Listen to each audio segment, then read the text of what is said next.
اللهم علمنا ما ينفعنا وانفعنا بما علمتنا وزدنا علما.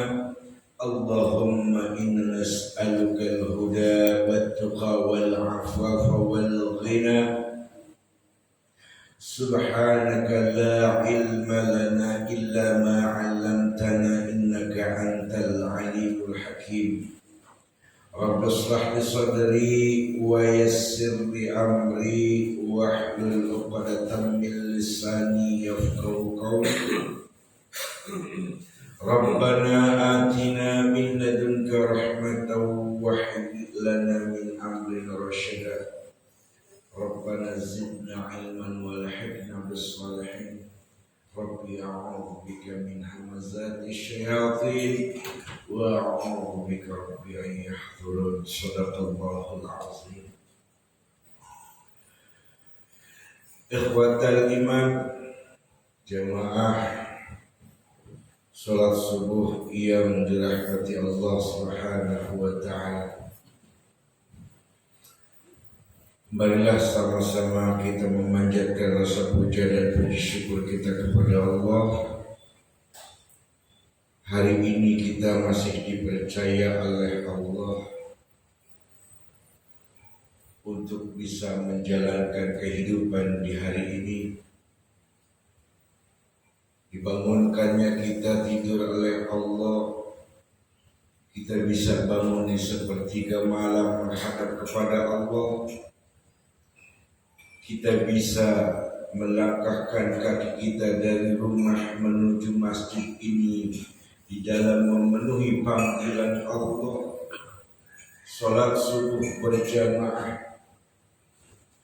Tidak semua orang yang bisa datang ke masjid ini atau musola atau masjid-masjid yang lain tanpa dengan seizin Allah, tanpa dengan keridhaan Allah, tanpa dengan petunjuk Allah terhadap hamba-hambanya. Yang jauh bisa datang ke masjid itu, yang dekat nggak mungkin bisa datang ke masjid itu kalau bukan petunjuk dari Allah, kalau bukan dari rahmat Allah, kalau bukan dari keridhaan Allah Subhanahu wa taala. Bersyukur kita kepada Allah masih diberikan kekuatan iman Islam kita, diberikannya kita oleh Allah nikmat panjang umur, sehat wal afiat. Mudah-mudahan kita hamba-hamba Allah yang senantiasa selalu pandai bersyukur kepada Allah atas segala nikmat-nikmat yang telah diberikannya kepada kita. Salawat beserta salam semoga selalu tetap tercurahkan kepada junjungan kita, suri tauladan kita, Nabi kita, qudwah kita, Baginda Rasulullah Muhammad sallallahu alaihi wasallam beserta para keluarganya, para sahabat-sahabatnya, dan semoga salawat beserta salam ini pun juga tersampaikan kepada kita umat-umatnya, yang mudah-mudahan kita umatnya selalu diberikan petunjuk oleh Allah dan bisa mendapatkan syafaatul ujma kelak di yaumil kiamat. Amin ya rabbal alamin. Ikhwatal iman rahimani wa rahimakumullah jami'an. Minggu lalu saya membahas tentang tazkiyatun nufus. Minggu ini kembali saya akan membahas tentang tazkiyatun nufus. Insyaallah pertemuan yang akan datang, mudah-mudahan kita diberikan panjang umur. Kembali saya akan membahas tentang al-kabair. Tazkiyatun nufus pada kesempatan ini adalah tentang pengaruh dan makna takwa di dalam kehidupan kita. Banyak ayat-ayat Allah Subhanahu wa taala yang menerangkan kepada kita bila kita setiap kali membuka Quran, membaca Quran, kita perhatikan ayat-ayat Allah, kita simak ayat-ayat Allah, kita pahami ayat-ayat Allah. Disitulah banyak Allah menerangkan kepada kita tentang ketakwaan, ketaatan yang harus dilakukan kepada Allah, kepada Rasulnya. Pengaruh dan makna takwa dalam kehidupan kita ini, alhamdulillah, banyak yang akan didapati oleh orang-orang yang istiqomah menjalankan ketaatannya kepada Allah di atas tuntunan sunnah-sunnah Rasulullah tentunya. Di antara banyaknya makna dan pengaruh ketakwaan manusia dalam kehidupannya sehari-hari bisa didapati pada saat di dunia, bisa juga nanti kelak didapati di yaumil akhir.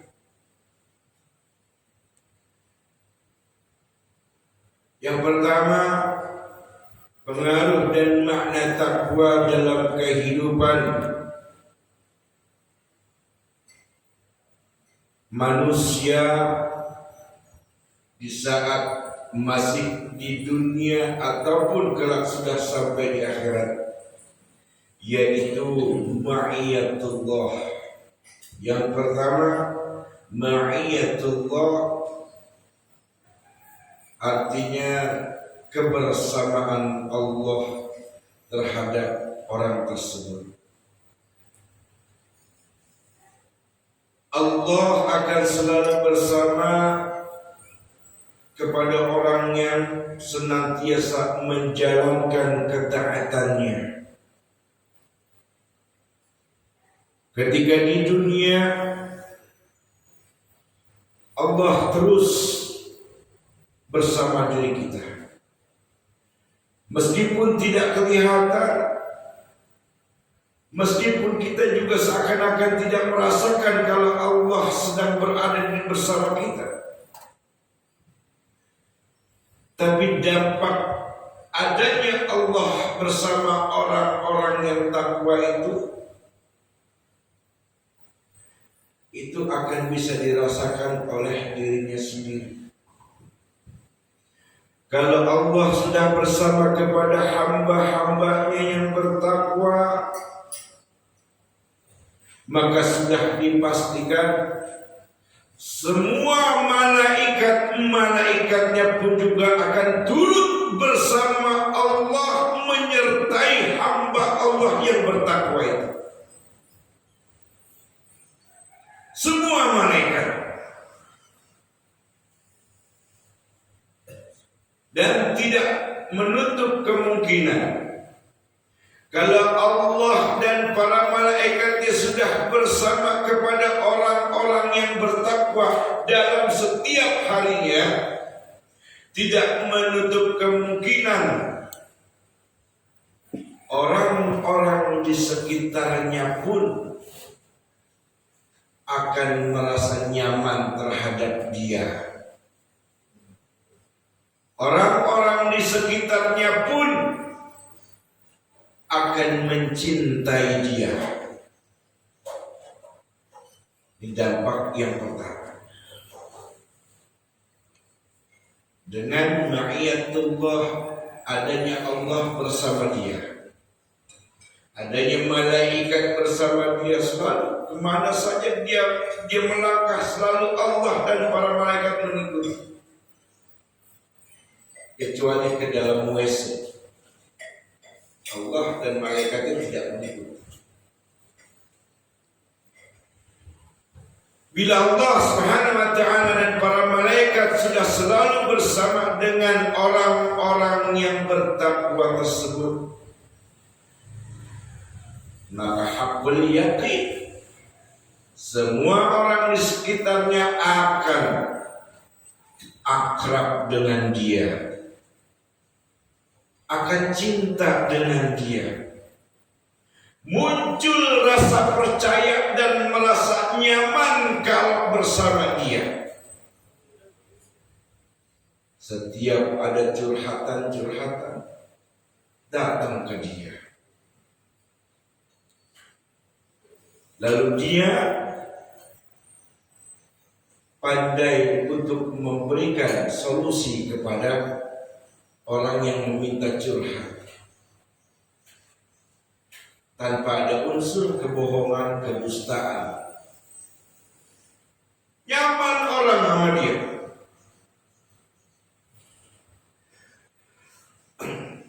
Allah Subhanahu wa taala berfirman dalam surat An-Nahl ayat 128.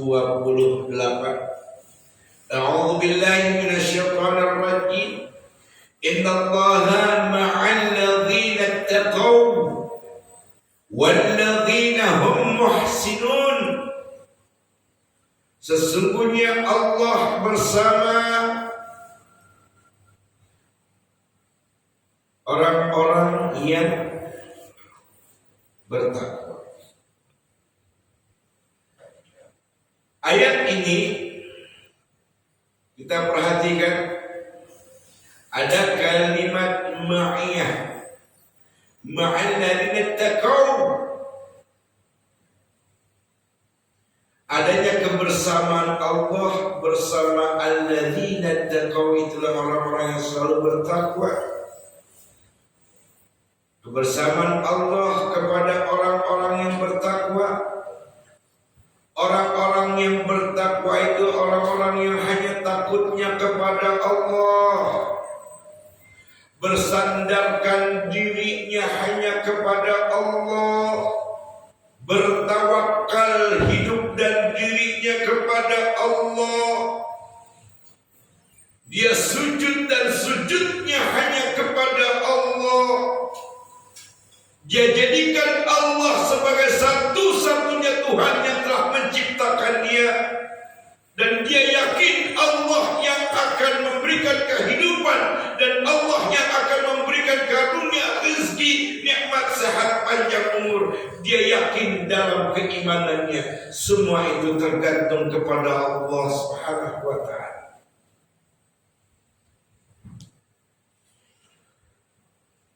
Maka Allah pasti bersama orang-orang yang bertakwa, dan juga Allah akan selalu bersama dengan orang-orang yang selalu berbuat ihsan.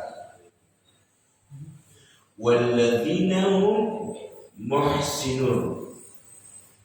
Ketika dia sudah mentaati semua aturan-aturan Allah, meninggalkan larangan-larangan Allah, kalau sudah menjalankan ketaatan kepada Allah, meninggalkan larangan-larangan yang diharapkan sama Allah, dia sujud, dia salat, dia baca Quran, dia takut dan dia tawakal, serta dia berharap penuh kepada Allah. Itulah yang dinamakan takwa. Itulah yang dinamakan takwa. Kemudian orang-orang yang bertakwa itu senantiasa orang-orang yang muhsin, orang-orang yang baik perilakunya, adabnya, akhlaknya. Itulah orang yang bertakwa.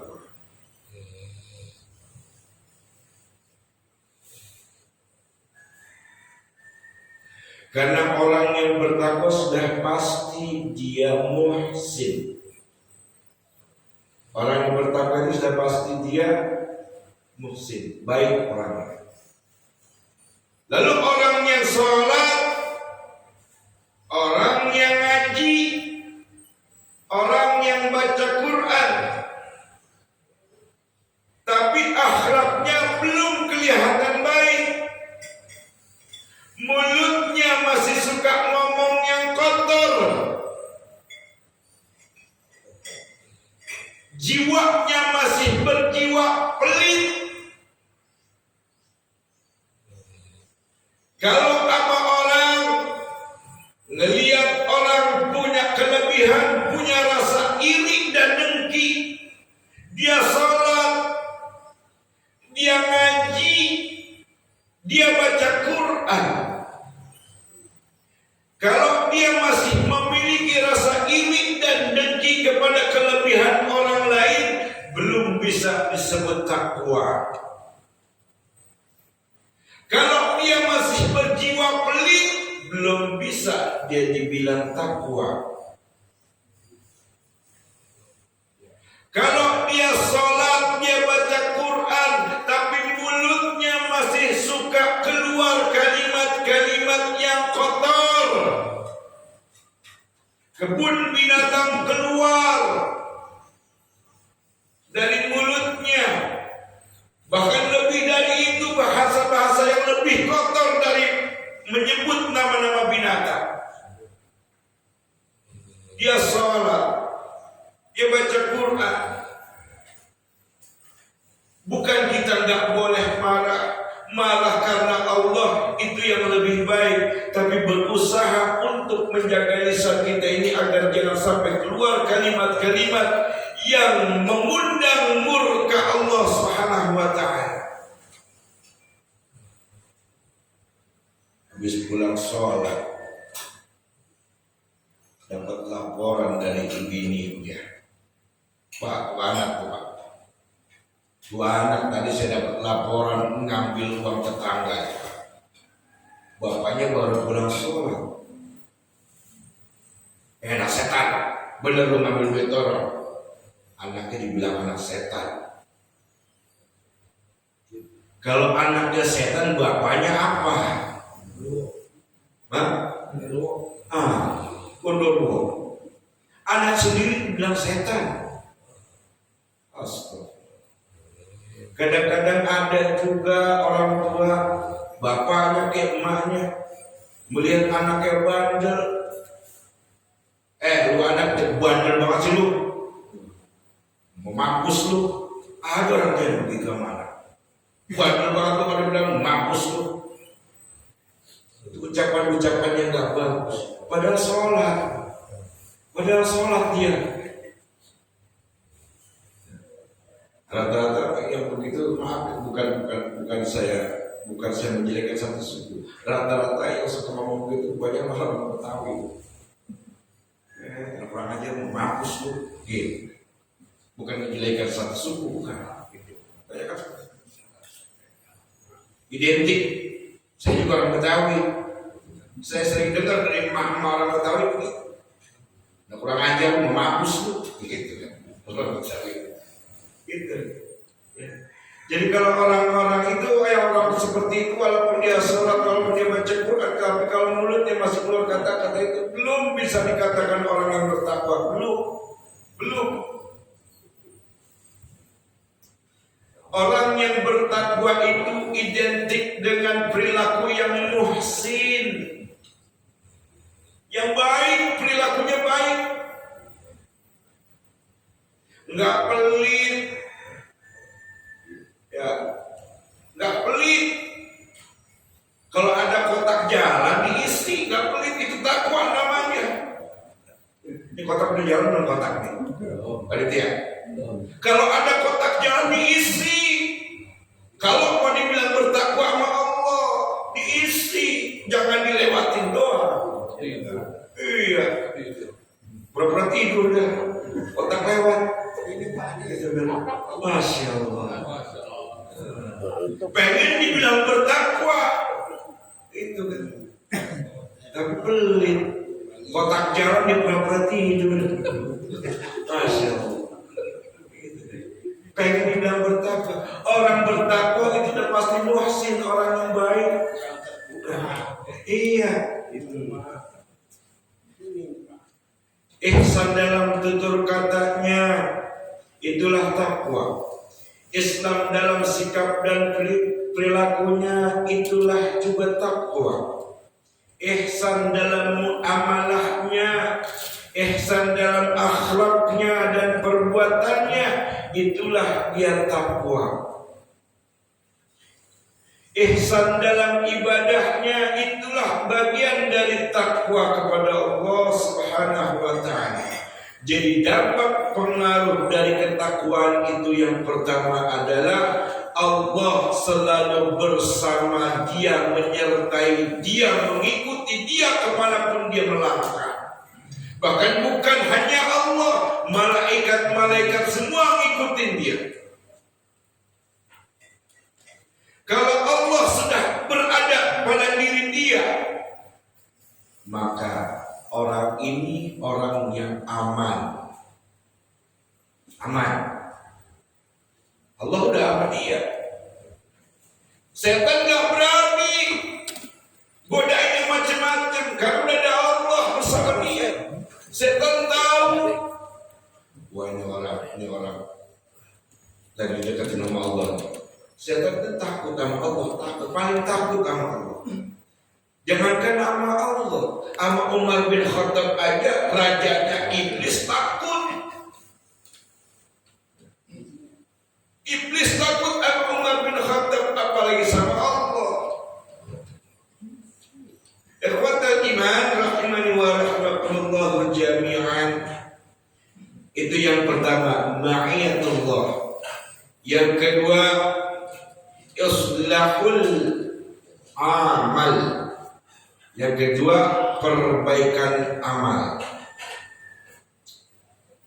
Dalam surat Al-Ahzab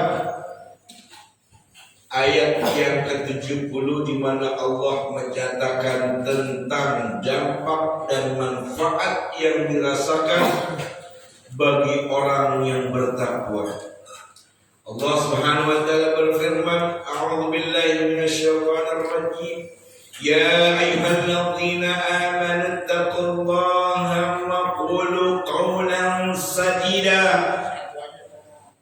Wahai kalian orang-orang yang beriman, bertakwalah kalian kepada Allah dan ucapkanlah perkataan yang benar.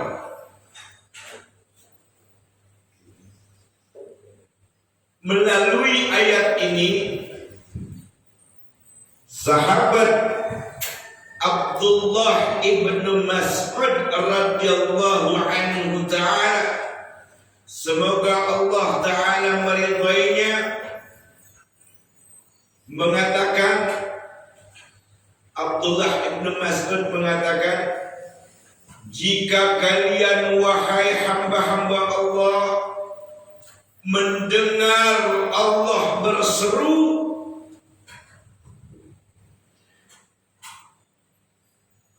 di dalam berserunya itu ada sebutan panggilan yang dikhususkan yang kalian dengar.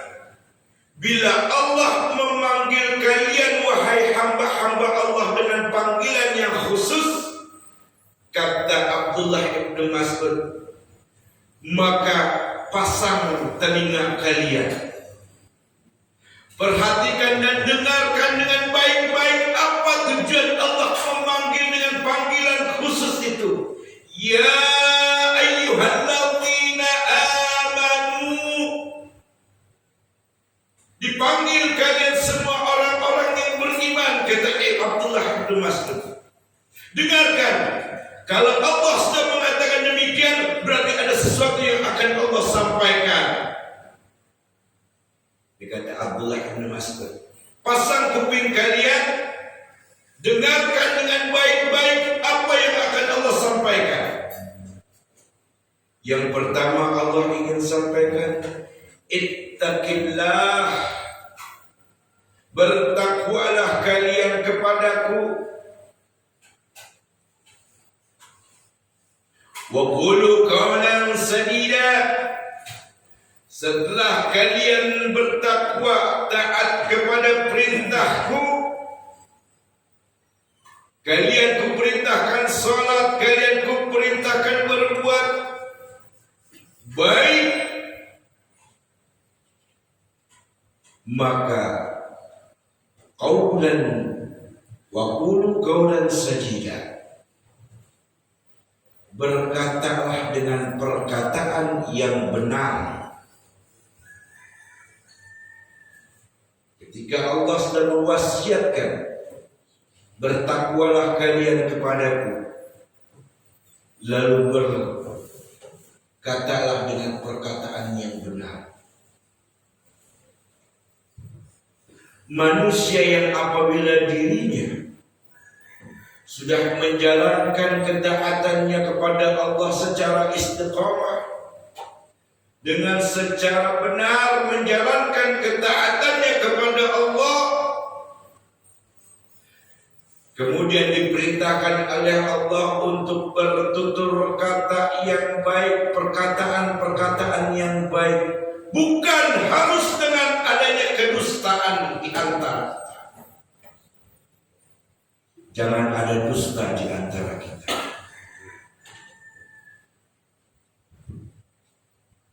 Orang yang sudah merasa sebagai ahli sujud, sebagai ahli Quran, tapi kalau ngomong masih suka ngebohong, belum bisa dibilang takwa. Kalau ada seorang ustaz mengatakan kalian harus benar-benar beriman kepada Allah, sholat tepat pada waktunya, bersedekahlah kalian, tapi ketika dia habis berdakwah gitu, sholatnya banyak menunda-nunda, sedekahnya pun kadang-kadang jamaah doang yang disuruh sholat tepat waktunya, jamaahnya doang disuruh bersedekah, tapi dianya enggak ngelakuin dengan apa yang diucapkannya. Meskipun dia seorang ustaz, banyak yang enggak begitu, enggak sedikit, enggak sedikit. Kalau enggak sedikit apa bahasanya? Bukan saya yang bilang ya, saya bilang cuma enggak sedikit. Ya, ucapkanlah, keluarkanlah perkataan yang benar. Kalau kalian mengatakan sholatlah tepat pada waktunya, bersedekahlah kalian, karena dengan bersedekah itu Allah dan Rasulnya sangat mencintai kalian. Tapi dia sendiri kalau sholatnya subuhnya kesiangan, zuhurnya jam 2:30, ya. Subuhnya jam berapa? Jam 6. Astagfirullah. Itu kan sebuah kedustaan namanya. Walaupun memang kita kalau sedang tidur itu di luar kesadaran kita, tapi kalau orang yang sungguh-sungguh istiqomah menjalankan ketakwaannya kepada Allah, tidur kita pun dijaga. Pasti, demi Allah saya katakan pasti, di setiap sepertiga malam Allah akan bangunkan dia. Pasti. Saya katakan demi Allah, saya bilang, orang yang sungguh-sungguh menjalankan ketaatannya kepada Allah, tadi di bagian awal dikatakan Allah bersama dia, sudah pasti Allah akan bangunkan dia di pada saat sepertiga malam. Jujur saya bilang, saya merasakan sendiri. Maaf, bukan saya mengucap, saya merasakan sendiri. Setiap sepertiga malam saya selalu dibangun oleh Allah dengan cara yang macam-macam. Dengan cara apa saja, cara Allah. Saya kalau tidur suka jam 1, kadang 1:30, jam 3 tetap saya dibangunin sama Allah setiap jam segitu. Itu tandanya Allah sedang bersama kita. Itu tandanya Allah sedang memperhatikan kita. Itu tandanya Allah sedang mencintai kita. Kalau ada orang yang selalu diperhatikan, dicintai, dan selalu bersama dengannya, beruntung dia. Beruntung dia. ketimbang Allah nggak mau lagi dekat dengan dia. Wah, repotnya kalau udah Allah menjauh dari dia. Repotnya bukan di dunia doang, di akhirat lebih repot lagi. Udah kayak orang kebakaran jenggot nanti kalau di akhirat. Di dunia yang repot. Kekuatan iman rahman wa rahmatullah jami'an. Kemudian ketika Allah sedang menyampaikan, kalau benar kalian bertakwa kepadaku, berkatalah dengan benar apabila itu sudah kalian lakukan perkataan-perkataan kalian dengan benar.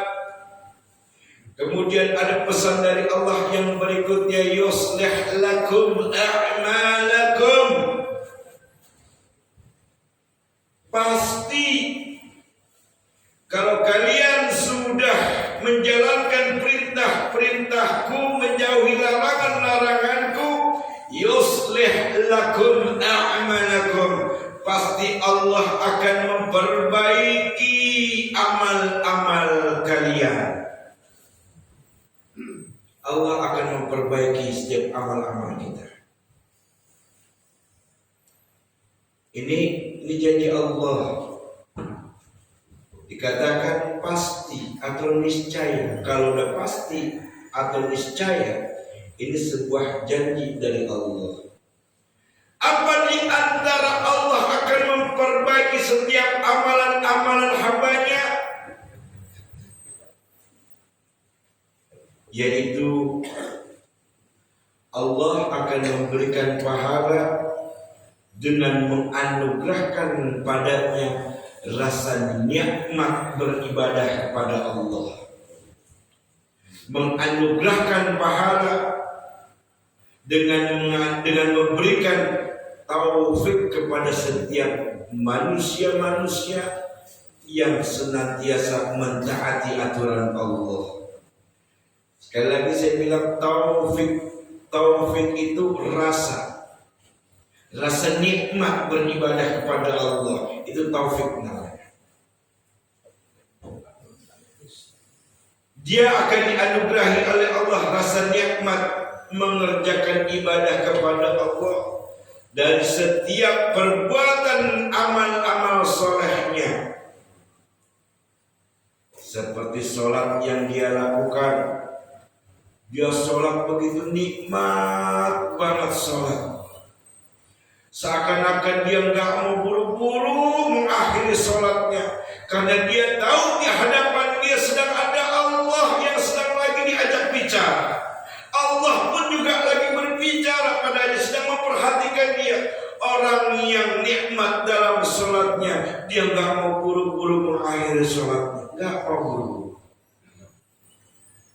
Begitu juga orang yang membaca Quran, ketika Allah anugerahkan pada dirinya, orang itu rasa nikmat di dalam membaca Quran, dia nggak mau buru-buru menutup Quran. Setiap ayat demi ayat yang dia bacanya diperhatikan, disimak, direnungkan sama dia. Kemudian ketika diperhatikan, sudah disimak, direnungkan, dia berusaha untuk mengamalkan ayat-ayat yang dia sudah baca, ayat-ayat yang sudah berusaha dia hafalkan, dia amalkan dalam kehidupannya sehari-hari. Karena Allah memberikan rasa nikmat padanya ketika dia membaca Quran. Kalau kita bagaimana? Pernah merasakan nikmat baca Quran? Kalau orang yang pernah merasakan nikmat baca Quran, itu nggak mau buru-buru tutup Quran, nggak mau buru-buru. Meskipun baca cuma sekebet doang, sekebet gitu. Kalau orang dulu mau bilang sa'ain aja, satu ain, itu dia nggak mau buru-buru, dia baca. Kalau dia nggak tahu Arabnya, dia baca yang artinya dia baca. Habis dia baca nih, dia pergi lihat artinya, lalu dia renungkan, dia resapi. Ketika dia renungkan dan dia resapi, lalu Allah mengilhamkan pada dia untuk apa yang dia sedang perhatikan itu bisa teresap di dadanya, bisa teresap di otaknya. Lalu kemudian Allah menganugerahi kepada dia untuk bisa mengamalkan ayat-ayat yang dia baca itu. Karunia terbesar dari Allah Subhanahu wa taala. Ya. Kalau orang yang sudah demikian mampu mengamalkan ayat-ayat yang dia baca, mampu mengamalkan ayat-ayat yang dia hafali, itu karunia terbesar dari Allah Subhanahu wa taala yang tidak semua orang akan diberikan oleh Allah. Tidak semua orang. Jangankan orang awam, ustaz juga nggak mungkin diberikan kalau bukan izin Allah. Kembali lagi saya ustaz lagi. Mohon maaf. Lalu insya Allah yang ketiga, ketika dia menjalankan ketaatan kepada Allah dengan benar, ketika dia menjalankan ketaatannya kepada Allah dengan sungguh-sungguh, lalu dia istiqamah, dia sudah melakukan sholat dengan secara khusyuk, secara baik, secara nikmat, dia lakukan sholatnya dalam setiap hari. Lalu dia bertutur kata dengan baik, dengan santun, dengan penuh lemah lembut, ramah kepada siapapun. Lalu kemudian yang kedua, Allah akan memberikan anugerah yang besar berupa rasa nikmat kepada orang yang bertakwa, rasa nikmat dalam menjalankan ketaatannya kepada Allah, seperti sholat, dia baca Qur'annya, sedekahnya. Lalu yang ketiga, ketika itu semua sudah dilakukan, lalu yang ketiga, dampak dan pengaruh dari orang yang bertakwa itu adalah taghfir dzunub, yaitu pengampunan dosa. Taghfir dzunub, pengampunan dosa. Seorang hamba apabila dia bertakwa dengan sungguh-sungguh, tadi kita sudah sebutkan dari bagian pertama sampai bagian kedua, dia istiqomah melakukan ketaatan kepada Allah. Kemudian dia akan merasakan dampak-dampaknya yang Allah akan berikan kepadanya. Kemudian Allah akan mengampuni dosa-dosanya yang terdahulu. Dosa-dosanya yang dulu Allah hapus, Allah maafkan.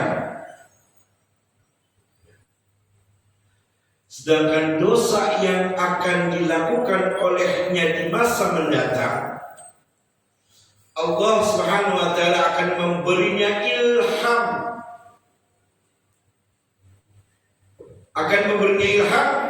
untuk bertobat dari perbuatan dosanya itu. Ini pengaruh dampak dari ketakwaan seorang hamba yang ketiga.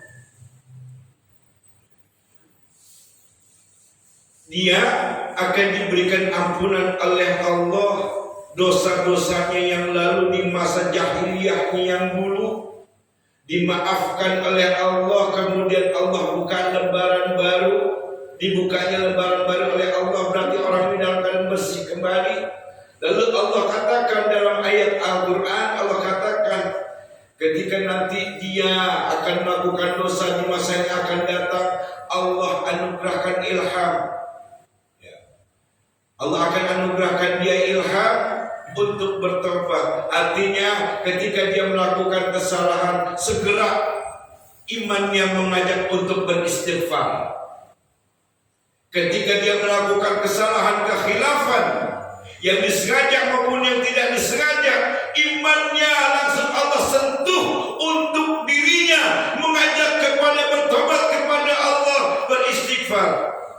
Astagfirullahaladzim. Ya Allah, tadi saya nggak sengaja marahin dia, ya Allah. Tadi saya nggak sengaja meledekin dia, ya Allah. Maafin saya, ya Allah. Dia udah minta maaf sama Allah. Lalu kemudian minta maaf sama orang yang udah disakitinnya. Bulan maafin aneh. Tadi aneh nggak sengaja, aneh bercanda maksudnya. Tapi aneh takut dosa, maafin aneh ya Bulan. Minta maaf juga sama orang yang bersangkutan, jangan cuma nama Allah doang. Kalau dosa bersangkutan dengan manusia, harus minta ampun kepada Allah dan minta ampun kepada orang yang bersangkutan. Jangan cuma nama Allah doang minta ampunnya, beristighfarnya, itu tidak benar. Allah belum bisa mengampuni kalau dosa terhadap sesamanya belum juga memberikan maaf. Kalau yang orang bersangkutan itu belum memberikan maaf, maka masih di cancel sama Allah, istighfarnya itu masih di cancel. Belum bisa diangkat sama Allah permohonan ampunnya, belum. Minta maaf dulu sama yang bersangkutan, baru Allah terima taubatnya.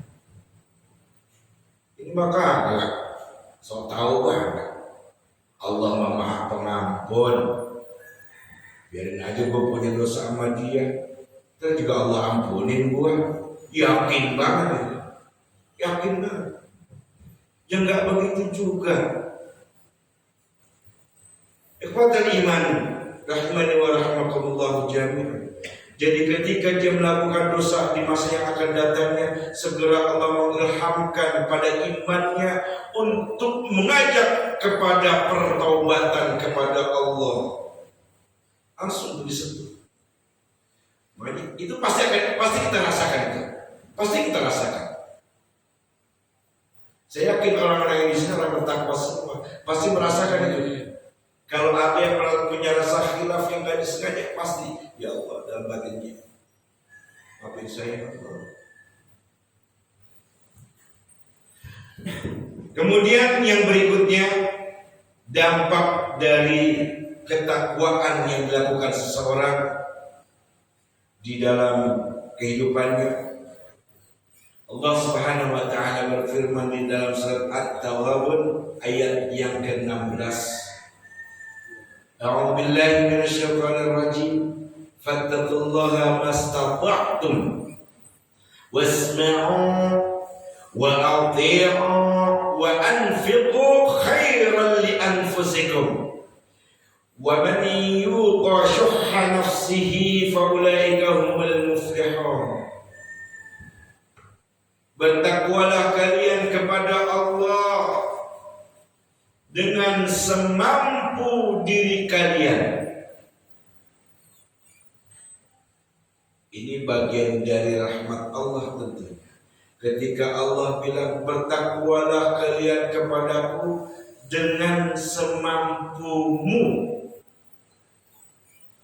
dengan kesanggupanmu.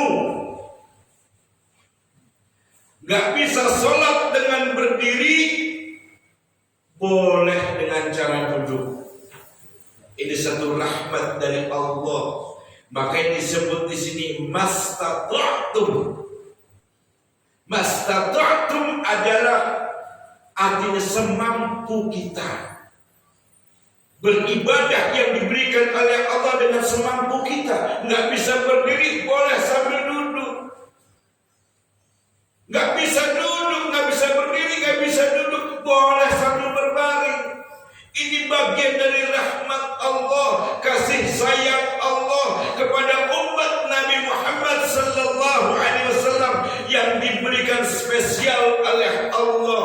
Rahmatnya dialirkan kepada umat Nabi Muhammad. Kalau dia nggak bisa sholat dengan berdiri, boleh dengan duduk. Nggak bisa dengan duduk, boleh dengan berbaring. Mastata'tum, lakukanlah ibadah kepadaku kata Allah dengan semampu. Nggak bisa juga lewat berbaring misalkan. Boleh dengan cara dimiringin badannya menghadap kiblat. Nggak bisa juga dengan cara dimiringin. Ada yang paling terakhir cara Allah. Kata Imam Syafi'i, lewat kedipan mata sholatnya, lewat kedipan mata. Itu mastata'tum, bagian dari kesanggupan kita. Kita mampunya cuma ngedipin mata doang misalnya. Itu udah dibilang sholat, kata Imam Syafi'i. Kalau memang dia berbaring udah nggak bisa, dimiringin udah nggak bisa, Tapi karena saking wajibnya sholat itu harus dilaksanakan oleh manusia, nggak boleh ditinggalkan, maka sambil berbaring Allah pasti berikan rahmat. Dianggap dia sedang sholat. Dianggap dia sedang sholat. Jangan di depan mata aja, kata Imam Syafi'i. Kedipan mata. Kalau lewat kedipan mata juga dia nggak bisa, masukin kurung batang, bawa ke masjid sholatin. Ya, itu paling terakhir itu. Dengan sekisaran mata dia nggak bisa juga, masukin kurung batang udah, bawa ke masjid sholatin dah. Sholatin itu udah paling terakhir. Ya, mastata'tum, bertakwalah kalian kepada Allah dengan semampu kalian. Dengan semampu kalian, kata Allah. Lah bayangin, kalau misalkan kita bertakwa kepada Allah dengan sungguh-sungguh bertakwa menjalankan perintah Allah tanpa ada kalimat mastata'tum. Lantas pergi haji bagaimana? Sementara pergi haji bagian dari rukun Islam. Kalau dibilang rukun itu kan wajib jatuhnya. Nah, terus orang-orang miskin gimana? Gak bisa pergi haji, dosa besar dong ya. Maka ini dikatakan kata Allah, bertakwalah kalian kepadaku mastata'tum, dengan semampumu. Ya kalau nggak bisa pergi haji karena faktor ekonomi, ya Allah maafkan. Allah kasih rahmat, itu rahmat dari Allah.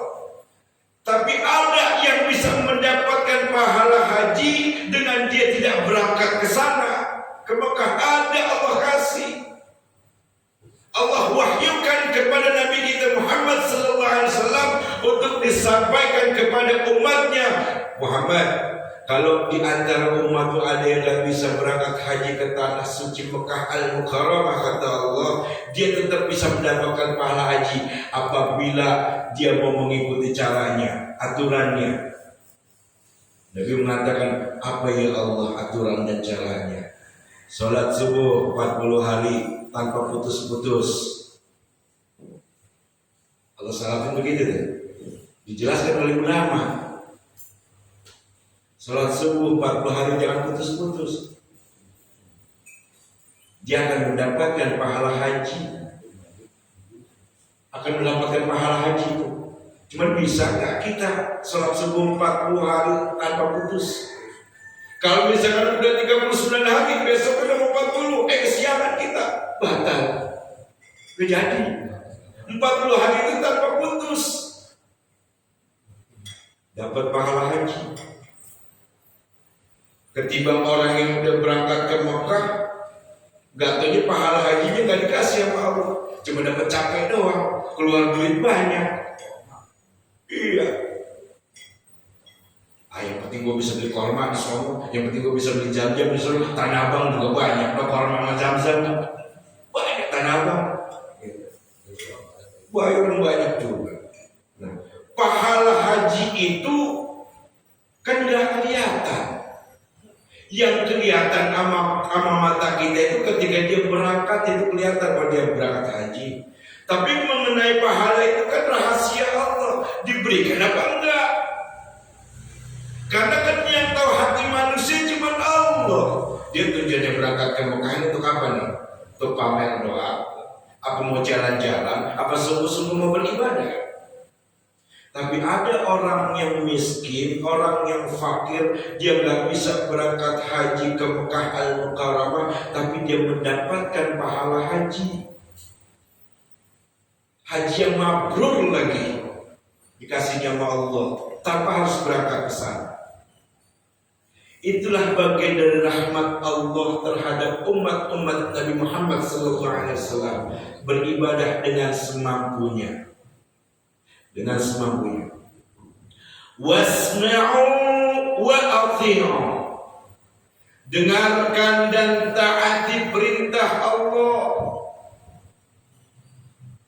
Wa anfiqu, berinfaklah, berbagilah. Kalau punya rezeki yang lebih, dikasih nikmat sama Allah, kehidupan yang mapan, kontrakan bererot, punya usaha selalu lancar, jangan sungkan-sungkan berbagi.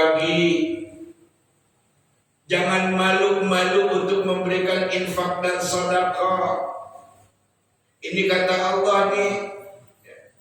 Lalu kalau dia orang yang sudah diberikan oleh Allah itu mapan dalam kehidupan ekonominya, rumah tangganya bagus, kontrakannya banyak, usahanya selalu dilancarin. Kalau kalian mau bersedekah, kalau kalian mau berinfak, semua itu akan aku jaga, kata Allah. Aku akan jaga. Tapi kalau pelit, hati-hati tuh. Hati-hati, sedikit demi sedikit sama Allah dicabut keberkahannya, sedikit demi sedikit.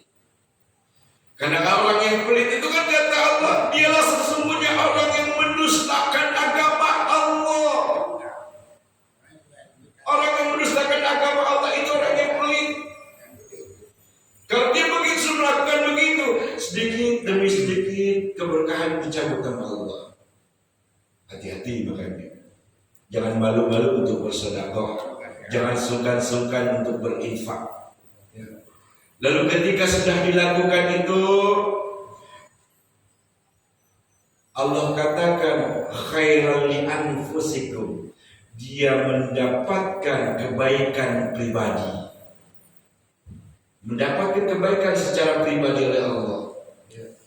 Kalau sudah hak-hak Allah dipenuhi, larangan-larangan Allah dijauhi, ditinggalkan, punya rizki berbagi, salat yang mendapat nikmat ketika beribadah, salat baca Quran yang mendapatkan nikmat begitu luar biasa ketika dia membaca Quran, sedekahnya dia merasa nikmat ketika mensedekahkan sebagai rezekinya kepada orang-orang yang membutuhkan. Maka semua itu akan terasa kebaikan itu pada dirinya.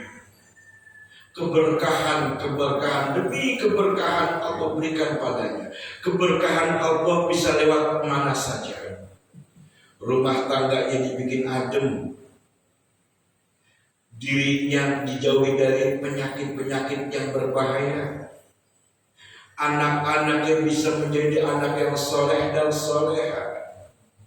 Urusannya, segala urusan apapun selalu diberikan kelancaran oleh Allah. Doa-doanya selalu makbul, diijabah langsung sama Allah Subhanahu wa taala. Kemudian kata Allah Subhanahu wa taala, bagian dari ketakwaan seseorang itu wa may yuqa syuhha nafsihi, akan dijaga dirinya dari sifat pelit.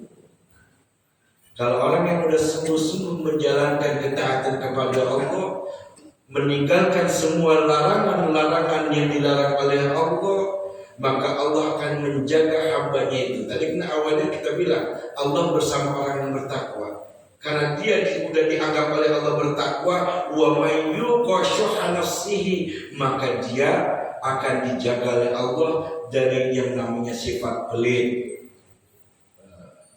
Dari sifat itu dijaga. Ya alhamdulillah, di Al-Barakah ini ada orang-orang yang dijaga oleh Allah dari sifat pelit. Alhamdulillah. Saya ketemu orang-orang yang demikian di sini. Alhamdulillah. Mungkin kita akan merasakannya juga. Lalu kemudian faulaika humul muflihun. Kalau orang yang sudah dijaga hidupnya sama Allah, dirinya sudah selalu bersama dengan Allah, bersama dengan malaikat-malaikat Allah, dan orang-orang suka dengan dirinya, faulaika humul muflihun. Mereka itulah orang-orang yang beruntung. Muflihun, jangan falih, jangan falihun. Falihun sama muflihun artinya sama, tapi beda, ada perbedaan di sini. Ya, kata ulama tafsir ada perbedaan antara muflihun dengan falihun. Kalau muflihun itu artinya keberuntungannya itu bukan untuk dirinya sendiri, tapi untuk orang lain juga diberikan atas keberuntungannya, seperti sedekah. Ketika dia bersedekah di jalan Allah, maka dia beruntung. Orang yang menerima sedekah pun juga beruntung, mendapat keberuntungan. Jadi keberuntungan yang membawa diri seseorang untuk jadi bisa beruntung, itu muflihun. Tapi kalau falihun itu untuk dirinya sendiri, beruntungnya untuk dirinya sendiri. Kalau falihun, ya. Nah, sama seperti dalam bahasa kalimat soleh. Kalimat soleh itu untuk dirinya sendiri, pribadi, atau diri seseorang. Tapi kalau ada kalimat musleh itu menandakan kesolehannya itu dibagikan kepada orang-orang. Kesolehan itu seperti yang sedang kita kaji saat ini. Kesolehan itu dibagi kepada orang-orang. Apa saja kesolehan yang dibagi? Tadi kita sudah sebutkan, ya kan? Makna dari sholat yang khusyuk, dia selalu berbuat baik sama orang, ya kan? Dia nggak pelit, suka sedekah. Itu makna musleh, kesolehan yang diberikan kepada orang banyak. Itu musleh kan. Tapi kalau soleh, kalau dia orangnya soleh cuma satu orang yang dituju. Kalau dia orangnya soleh, nggak mungkin. Kalau dia orangnya musleh, nggak mungkin.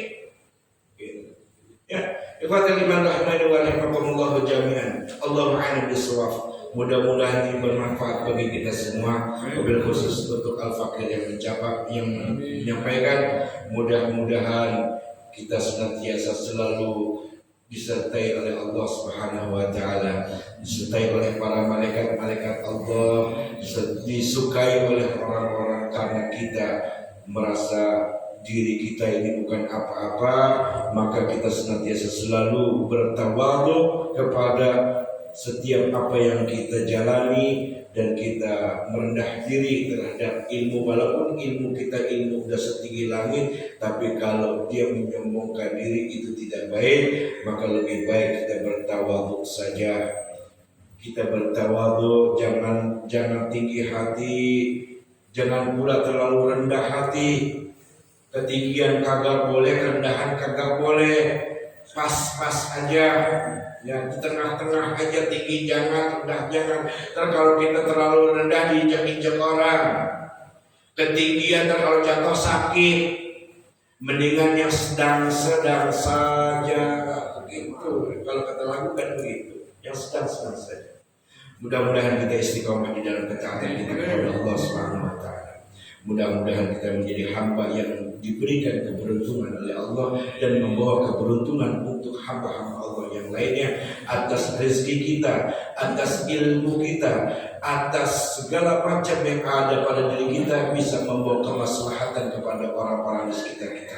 Amin, amin ya rabbal alamin. Al-Fatihah. A'udzubillahi minasyaitonir rajim. Bismillahirrahmanirrahim. Alhamdulillahirabbil alamin arrahmanir rahim maliki yaumiddin. Iyyaka na'budu wa iyyaka nasta'in ihdinas siratal mustaqim siratal ladzina an'amta 'alaihim ghairil maghdubi 'alaihim waladdallin.